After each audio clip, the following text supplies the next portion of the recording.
วัดดอนจันทร์ได้รับภาระของชาติได้รับภาระของประเทศก็คือเอาเด็กกำพร้าเด็กยากจนเด็กด้อยโอกาสเด็กถูกทอดทิ้งมาอยู่กินนอนเรียนอยู่วัดดอนจันทร์ปี 2528 มาถึงปัจจุบันนี้68ก็40 ปี40 ปีถึงปัจจุบันนี้เด็กอยู่ได้วัดดอนจันทร์อยู่ได้เพราะบารมีแห่งพระปิยมหาราชผู้อยู่เบื้องหลังชีวิตอาตมาผู้อยู่เบื้องหลังชีวิตเด็ก40 ปีคำว่าทุกข์ใจไม่เคยมีในหัวใจข้าวสารเม็ดเราไม่เคยทุกข์ใจไม่เข้าปลาอาหารให้เด็กมากินแล้วก็ปฏิญาณตนไม่อ้าปากเป่าประกาศขอผลประโยชน์ใดๆจากสังคมไม่มี40 ปีวัดดอนจันทร์อยู่ได้ด้วยความซื่อสัตย์ต่อผลประโยชน์ที่คนมามอบให้กับวัดดอนจันทร์วัดดอนจันทร์ก็ใช้ผลประโยชน์ที่คนมามอบให้เป็นประโยชน์สูงสุดองค์กรต่างๆมาขอความช่วยเหลือจากวัดดอนจันทร์โดยเฉพาะโควิดวัดดอนจันทร์เป็นที่พึ่งของคนทั่วประเทศไทยในจังหวัดเชียงใหม่ทั่วจังหวัดเชียงใหม่เป็นที่พึ่งหมดคำว่าปิดหมู่บ้านต้องมาอาศัยวัดดอนจันทร์แทบทุกหมู่บ้านมาขอวัดดอนจันทร์เชียงใหม่เชียงรายลำปางแล้วหลักการของวัดก็คือรับบริจาควัตถุสิ่งของ 95% ถ้าคิดเป็นเงินเรารับบริจาคเงินแค่ 5% วัดดอนจันทร์อยู่ได้โดยไม่ใช้เงินเพราะวัดดอนจันทร์ไม่มีอาชีพจึงไม่ใช้เงินจึงใช้คำว่ารับบริจาคแต่เครื่องอุปโภคบริโภค30 ปีที่ผ่านมานั้นให้พรยมอายุวันโนสุขังพลังในจิตก็เข้าใจว่าพระปิยะบอกก็เอาซองนี้คืนก็เอาซองนี้คืนให้โยมไปซื้อหมูซื้อไก่ซื้อผักกะหล่ำผักกาดกลายเป็นมรดกของวัดดอนจันทร์ถึงปัจจุบันนี้องค์กรบุคคลที่มาทำบุญวัดดอนจันทร์จะต้องเอาวัสดุคลุภัณฑ์กะหล่ำผักกาดอาหารแห้งอาหารสดมอบให้กับวัดดอนจันทร์เป็นสัญลักษณ์ของวัดดอนจันทร์ส่วนตัวอาตมา40 ปีวัดดอนจันทร์กุญแจดอกไม่เคยถือผลประโยชน์ใดๆอาตมาไม่ได้ครอบครองบอกให้สหาได้รับรู้40 ปีกุญแจดอกไม่ถือไม่เอามาเป็นภาระ40 ปีผลประโยชน์ใดๆของวัดไม่ครอบครองแต่รับรู้แต่ไม่ครอบครองไม่ถือสตางค์บาท40 ปีวัดดอนจันทร์อาตมาไม่เคยถอนมาใช้ส่วนตัวสตางค์บาทผมไม่เคยถอนได้ใช้เพราะวัดไม่มีเงินสลึงหนึ่งก็ไม่มีมาอยู่วัดดอนจันทร์เพราะฉะนั้นอาตมาวันแรกจนถึงวันนี้ตายถ้าอาตมาตายก็ต้องไปถามว่าสตางค์อยู่ที่ไหนมันมีเจ้าหน้าที่ดูแลอย่างดีผลประโยชน์ก็มีเจ้าหน้าที่ดูแลอย่างดีเวลาตายไม่ต้องไปถามว่ากุญแจอยู่ที่ไหนไม่มีอาตมากุญแจห้อง40 ปีก็ให้เด็กถือหมดจะขึ้นห้องทุกครั้งห้องนอนก็ต้องให้รอเด็กมาเปิดประตูห้องนอน40 ปีทุกวันก็ยังเป็นอยู่ไม่ถือกุญแจประตูวัด40 ปีก็ไม่ถือจะไปแต่ต้องรอป้องกันคนใส่ร้าย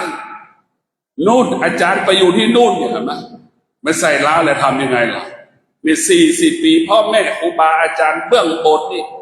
จัดการวางแผนให้อาตมามาอย่างดีอาตมาได้มีพ่อแม่อยู่เบื้องบนอาตมาได้ฟังพ่อฟังแม่มาตลอดชีวิตได้ดีเพราะพ่อแม่ที่สั่งสอน นะเพราะแม่ก็คือภาพปิยะนะสอนมาหมดวางแผนไปหมดวางแผนในตบท4เมื่อ30 ปีก่อนก็บอกอีกห้ามสร้างวัดห้ามอาตมาสร้างวัดอยู่ดอนจันทร์ที่ห้ามสร้างถ้าจะสร้างวัดอายุ50ก็ยังสร้างไม่ได้มาสร้างตอนอายุ53นี่สร้างวิหารหลังนี้นี่ก็มาสร้างพอจะสร้างก็บอกให้สร้างหลังใหญ่ๆนี่ก็สร้างตามพระองค์ท่านบอกทุกอย่างนี่แอบสร้างยังไม่เคยขอรับบริจาคจากโยมคนไหนได้แอบสร้างกลัวคนด่าเพราะมันใช้เงินมากมหาศาลนะแอบกลัวคนด่าคนว่าถือว่าเป็นพุทธสถานเนี่ยใหญ่ที่สุดในโลกคือวัดดอนจันทร์วิหารหลังนี้ใหญ่ที่สุดในโลกสูง4 เมตร 5 เมตรหลังคาเนี่ยตั้งใจว่าให้รถบัสจอดได้คิดแบบนั้นนะเพราะฉะนั้นพื้นที่ทั้งหมดเกือบ3 ไร่วิหารที่เกือบ3 ไร่ผนังพาดประธานไปถึงบันได100 เมตรในพวกเราทั้งหลายเทศกาลวันสำคัญของศาสนานี่ตักบาตรรอบที่ได้สบายฟุตบาท5 เมตรวิหารเนี่ยฟุตบาท5 เมตรนึกดูดิจะสร้างเพราะพ่อท่านให้สร้างตามพ่อหมดทุกอย่างอะไรที่สร้างจากจิตสร้างไม่ได้สร้างจากความคิดก็สร้างไม่ได้ไม่สำเร็จอะไรที่พ่อให้สร้างแต่พ่อทำได้ทุกอย่างพ่อเดินหาบริวารพ่อมาให้หมดบอกคนไหนคนก็รับปากคนเหล่านั้นก็มาหาเราคนที่มาหาเราก็มีเหตุมีผลเจ็บหัวเมาหัวไม่สบายทุกข์ใจลำบากบ้างจริงๆก็คือมารับภาระแทนเราเนี่ยเหมือนคนที่มาวัดดอนจันทร์เจ็บหัวเมาหัวไม่สบายจริงๆก็คือให้มาช่วยเด็กวัดดอนจันทร์พ่อก็มีกลอุบาย40 ปีคนเข้าใจว่าอาตมาเป็นหมอดูทั้งที่อาตมาเองต่อต้านกันเป็นหมอดูมาทั้งชีวิตขอให้เป็นหมอดูก็เป็น40 ปีจนถึงทุกวันนี้คนเข้าใจว่าเป็นส่วนตัวลึกๆปฏิเสธกันเป็นหมอดูแต่หนีไม่พ้นเพราะมีกรรมคนไหนมาก็มาถามคนไหนมาก็มาถามเพราะฉะนั้นพวกเราทั้งหลายอะไรก็สู้ทำไม่ได้จึงเขียนภาษาปัจฉญาว่าทำทุกอย่างที่คนให้ทำเป็นทุกอย่างที่คนให้เป็นพอเป็นตัวเองไม่เป็นและไม่ทำแต่พอเป็นตัวของตัวเองไม่เป็นและไม่ทำทุกวันนี้ไปอยู่วิปัสสนาทางสายเอกหลวงปู่มั่นที่แม่อ่อนสถาญาติโยมทั้งหลาย3 พรรษา3 ปีแล้วนะไม่ได้อยู่วัดดอนจันทร์มา3 ปี5 โมงก็ออกจากวัดดอนจันทร์ตี 5เช้าก็ออกจากแม่อ่อนมาวัดดอนจันทร์มาทำงานเฉยๆใน3 ปีชีวิตอาตมาจะไม่เป็นเจ้าอาวาสจนตายไม่เอาเด็ดขาดไม่เป็นเจ้าอาวาสจนตายไม่เป็นแต่มาเห็นเจ้าอาวาสมีปัญหาสถาญาติโยมก็เถียงก็เอาพระรูปนั้นเอาพระรูปนี้ไม่เอารูปนั้นมาเอารูปนี้เพราะฉะนั้นชีวิตจะไม่เป็นอย่างนั้นเด็ดขาดจะไม่เป็นเจ้าอาวาสจนหมดลมหายใจเจ้าอาวาสเป็นสิ่งที่ไม่มีค่า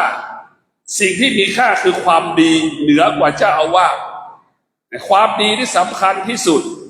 ก็ขอให้พวกเราทั้งหลายที่ร่วมทำบุญอนุโมทนาในวันนี้ก็ขอให้พวกเรามีสติมีสมาธิคิด100 ครั้งสำเร็จ100 ครั้งพูด100 ครั้งสำเร็จ100 ครั้งทำการใดๆ100 ครั้งก็ให้สำเร็จ100 ครั้งไปในทิศทั้ง4ขอให้แคล้วคลาดปลอดภัยอยู่ในทิศทั้ง4ขอให้อยู่เย็นเป็นสุขทำการใดๆผีก็เมตตาเทวดาก็เมตตามนุษย์หญิงชายก็เมตตาส่งเสริมสิ่งที่ลูกหลานคิดและพูดกระทำให้เกิดคำว่าสำเร็จยิ่งขึ้นไปโดยเถิดยะถา